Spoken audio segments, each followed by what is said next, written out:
welcome back to my channel. Today I'm going to be doing some autumn colors and a cut crease, so if you're interested, keep watching and we're getting straight into it. Of course, I always start with my brows.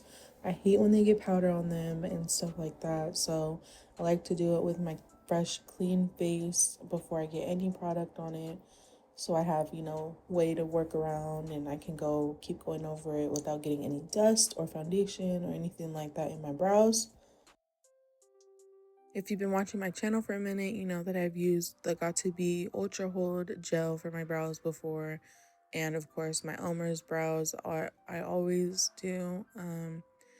But I just recently tried, and it is on my TikTok, the Anastasia Brow Freeze. And I should do a YouTube video on it because I actually really like how it holds. And a lot of people are nervous to try Elmer's glue when I say that I use it. So I'm gonna do a video on my eyebrows with that soon.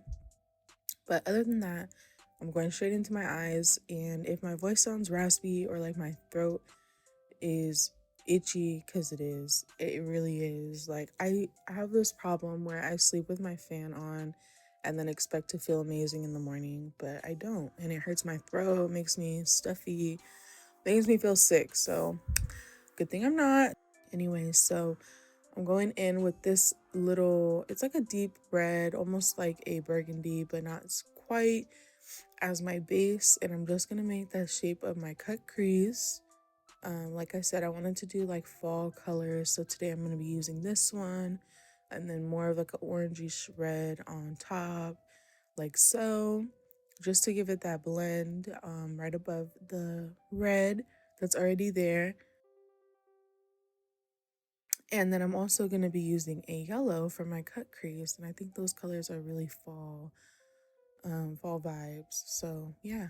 But to cut my cut crease, I used the One Size Makeup dissolving spray. And let me tell you, this works a million times better than Vaseline. And I highly recommend you using this to cut your cut crease. It's a million times faster.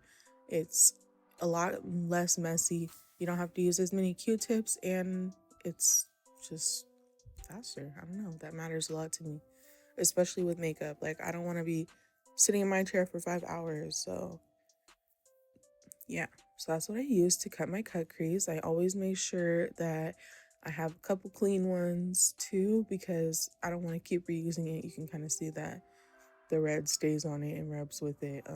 But I did get some water on it, like my spray bottle, and I sprayed this Q-tip so I can also remove it with water before I put my concealer on my lid for a cut crease, because you still want it to be able to lay on your eye. Oil obviously doesn't let stuff attach to your skin as well as we like it to.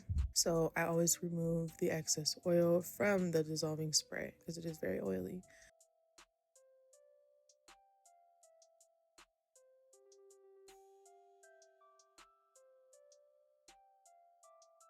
Next, I went ahead and grabbed some e.l.f. 16-hour camo concealer and a flat brush from Michael's painting store, or I guess not really all paint, but beauty supply.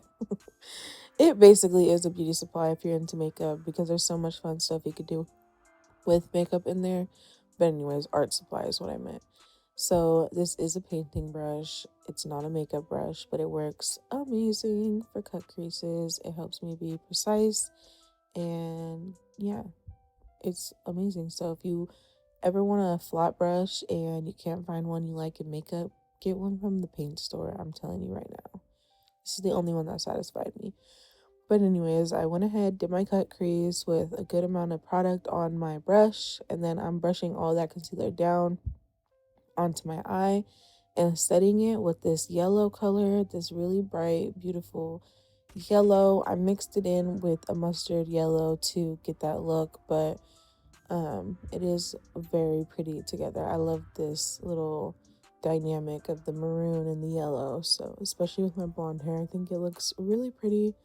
But I just went ahead with my brush and made sure I got all those sparse areas where there was no pigment. And then I cleaned up the sides with a Q-tip and the One Size Makeup Dissolver spray again, and a clean Q-tip to wipe off the excess, because as you've seen before, it will continue to just glide all over the face with that product until you wipe it off your face. Now I went back in with that first maroon shade and I'm making a liner out of it. So my base is going to just be this as a kind of like a dark liner, but I am going to go back in and kind of buff it out because I don't want it to be a sharp liner. I wanted it to be a little bit more smoky. But I kind of wanted to just get the bases before all of that. So I'm just making this big liner, especially because I plan to have a huge lashes on. So, you gotta compensate. You gotta match the wing with the lashes. Otherwise you won't see the wing, if you know what I mean. Um so yeah, that's what I did. I made a huge wing like always. Usually my looks with big lashes have huge wings, and it's because you can't really see the wing when the lashes are on sometimes. So you gotta compensate. You gotta make it count. So going in with my Charlotte Tilbury foundation. This is my favorite foundation at the moment, and I don't know. You just gotta try it to know because it is a matte full coverage foundation. But not only that, it has like this formula. Like the formula is just amazing. It really works well, especially with her I'm sorry, micro powder, face powder. It works amazing with that, and her setting spray is one of the best setting sprays I have ever used. Like, sorry to call out Urban Decay, but better than that, and better than Morphe. I'm sorry, Morphe, but I love the continuous setting spray. Don't get me wrong; it feels amazing. I love the bottle and the spray bottle that it comes in and just the method and all that. But as far as longevity, Charlotte Tilbury's setting spray is the best setting spray I have ever tried. So I highly recommend trying it if that's something you like, longevity. And it also has, I believe, aloe in it and extract, I think indigo extract or something like that, to also calm the skin while it's on it.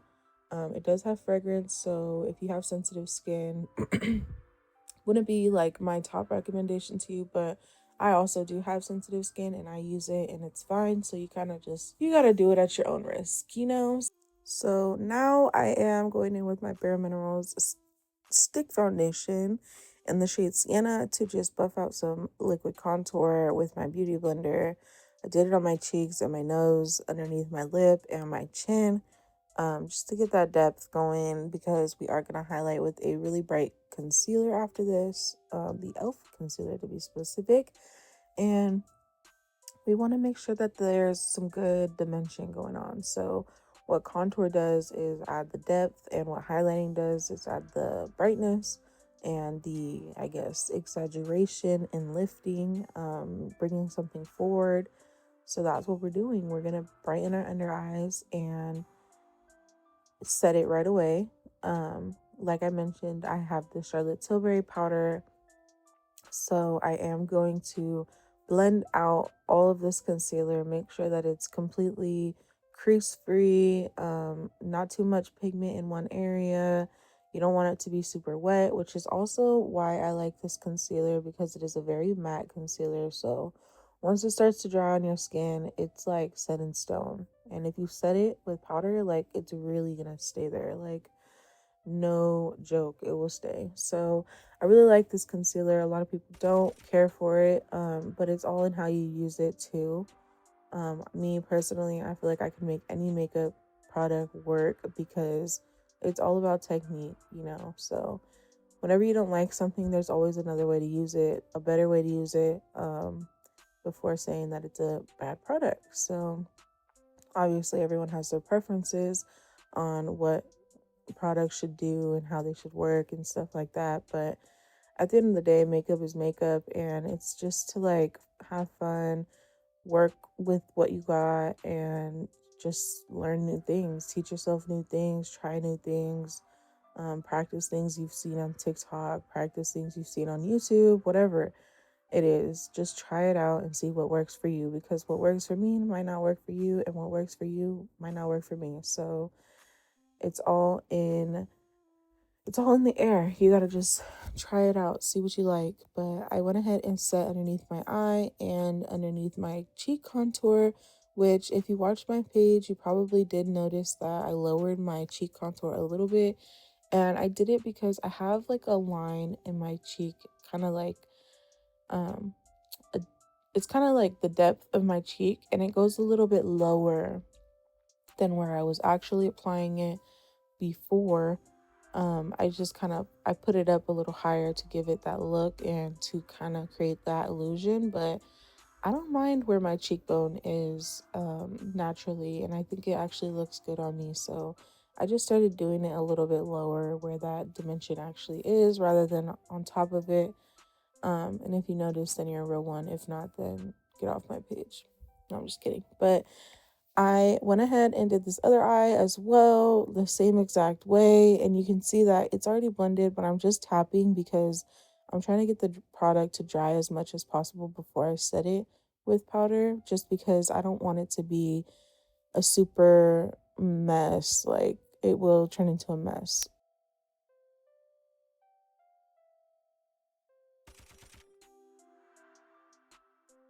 Now I'm going in with my powder contour. Today I'm using, of course, my Pink Leaf Cosmetics Roll Up and Glow Up palette. I just noticed now that I haven't been mentioning what products that I'm using, but of course, you guys know, or if not, now you know that all my products are in my description.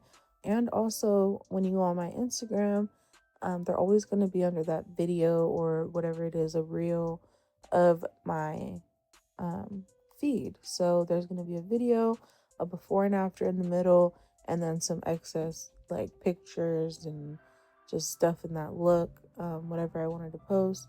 But for the most part, all my product descriptions will be under the video portion rather than like underneath all of them. Um, and then my lashes are always tagged in the last photo or the excess photos, but also in the video description as well. So I went ahead and added some blush. I did mix in a little bit of the bronzer from that Roll Up and Glow Up palette from with the pink OG. So it's a little bit more orange than usual, but that's okay because my face could use some color. Um, Also adding it to my forehead because I do have that Charlotte Tilbury powder that's going to kind of mellow it out a little bit because I'm going to add it on my forehead in a bit. But I'm just bringing it to the front of my face and just adding it all over. And then I'm brushing it out with my sibling brush. And I believe this brush is like super old. I don't even actually know the name. It's like completely rubbed off from my oily hands and all that. But it is a stippling brush. So that if that helps, which it should. And I know I'm brushing under my eyes, which I never do. But in this moment, I was just completely, I was there, but I wasn't mentally there. So I'm trying to record and be consistent while dealing with like a lot of stuff to keep it real, like mental health and work and a new job.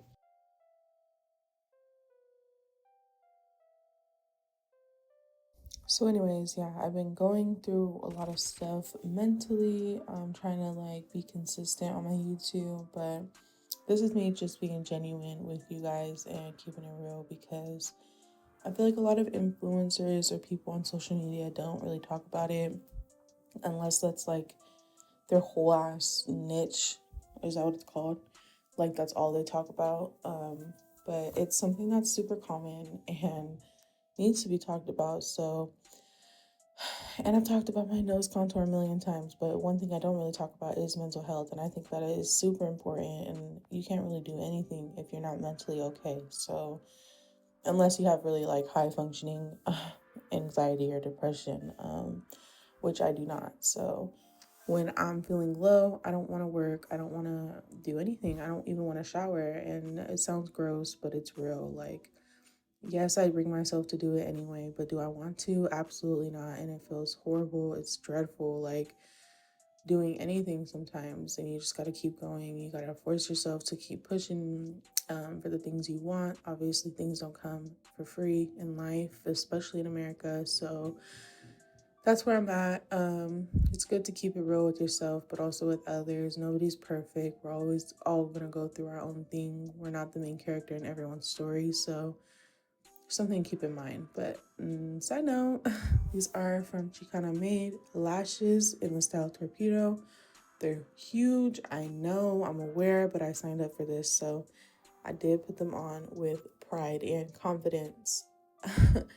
I lined my lash line with some Duo glue, the green one, if anyone is curious.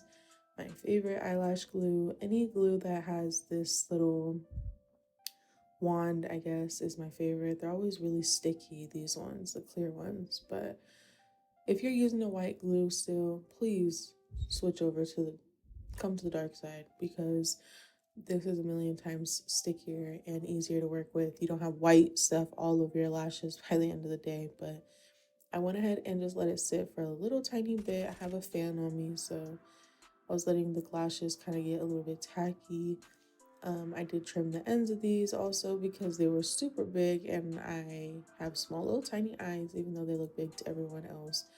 For some reason, everyone always assumes my eyes are huge because of these crazy looks that I do, but really they are small. Like, I always have to trim at least 2 sections, if you know what I'm talking about, of the lashes off for them to fit. So this is my final product. I didn't do something crazy on the lips, just aligned it a little bit with a nude beige lip liner, and this is what I got. I hope you guys like it. Hope it is fall enough for you. I did lighten my hair if anyone noticed, but if not, whatever. Thank you for getting this far in my video. I will be back next week. My boyfriend is amazing for being on my rear and for posting, and I appreciate that, because if it were up to me, I would take a million breaks and not be as consistent as I am. So yeah, I hope everybody has a good rest of their week. Stay safe, wear a mask, don't be that person, don't be that Karen, and I'll see you guys next week. Bye.